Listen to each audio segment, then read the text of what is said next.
Hi అండి, welcome to smart అక్షర. ఈరోజు వీడియోలో డ్రై ఫ్రూట్ లడ్డు ఎలా ప్రిపేర్ చేయాలో చూద్దాం. ప్రతిసారి కంటే ఈసారి ఇంకా టేస్టీగా ఉన్నాయి డ్రై ఫ్రూట్ లడ్డూస్.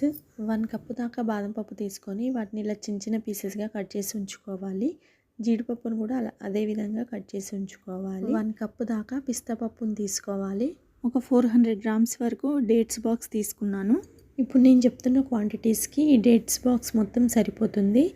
వీటిలో గింజ తీసి రెడీగా ఉంచుకోవాలి. ఈ పిస్తా పప్పులు కూడా చిన్న చిన్న పీసెస్గా కట్ చేసుకోవాలి.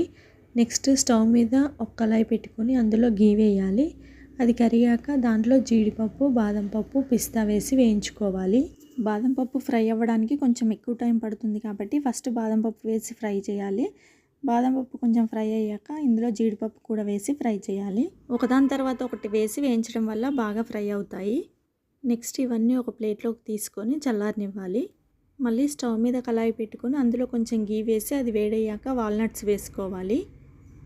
వాల్నట్స్ని కూడా కట్ చేసి వేయించుకుంటే ఈవెన్గా ఫ్రై అవుతాయి. ఇక్కడ నేనైతే చేతితోటే తుంచి వేయించుతున్నాను. ఇక్కడ వాల్నట్స్ 1 కప్పు దాకా తీసుకున్నాను. ఈ వాల్నట్స్ కూడా కొంచెం ఫ్రై అయ్యాక ఇందులో pumpkin seeds, water melon seeds వేయాలి. అంటే గుమ్మడి గింజలు 1 cup, water melon seeds 1 cup దాకా వేయాలి. ఇవన్నీ బాగా ఫ్రై అవ్వనివ్వాలి. ఈ సీడ్స్ని లో ఫ్లేమ్లో పెట్టుకొని స్లోగా వేయించుకోవాలి. అప్పుడు బాగా ఫ్రై అవుతాయి. చూడండి ఎంత కలర్ఫుల్గా ఉన్నాయో ఇవన్నీ. నెక్స్ట్ గింజ తీసి ఉంచుకున్న డేట్స్ని మిక్సీ జార్లో వేసి గ్రైండ్ చేసుకొని ఉంచుకోవాలి.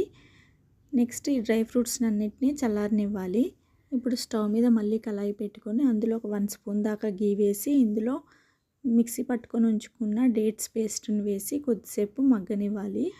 ఒక 1 మినిట్ దాకా దీన్ని స్టవ్ మీదనే అటు ఇటు కలుపుతూ ఉంచాలి. దాంట్లో ఉన్న పచ్చిదనం అంతా పోయే వరకు కొద్దిసేపు అలా కలుపుతూ ఉండాలి. ఇది స్టిక్కీగా ఉంటుంది, కళాయికి అంటుకుంటూ ఉంటుంది. అందుకే అలా వదిలేయకుండా ఇలా కలుపుతూ ఉండాలి. ఒక 1 మినిట్ దాకా దీన్ని ఇలానే వేడవనివ్వాలి. తర్వాత ఇందులో ఇలాచీ పౌడర్ కొంచెం ఒక 1/2 స్పూన్ దాకా వేయాలి.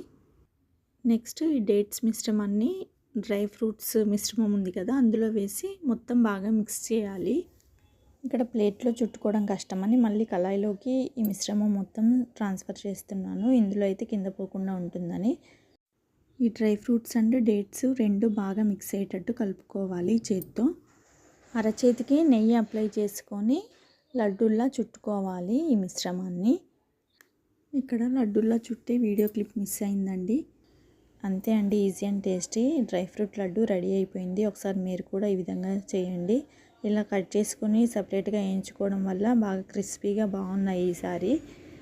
Thanks for watching. Bye bye. ఈ వీడియో కనుక మీకు నచ్చినట్టయితే లైక్ చేయండి, షేర్ చేయండి, సబ్స్క్రైబ్ చేయండి, పక్కన బెల్ ఐకాన్ని క్లిక్ చేయండి.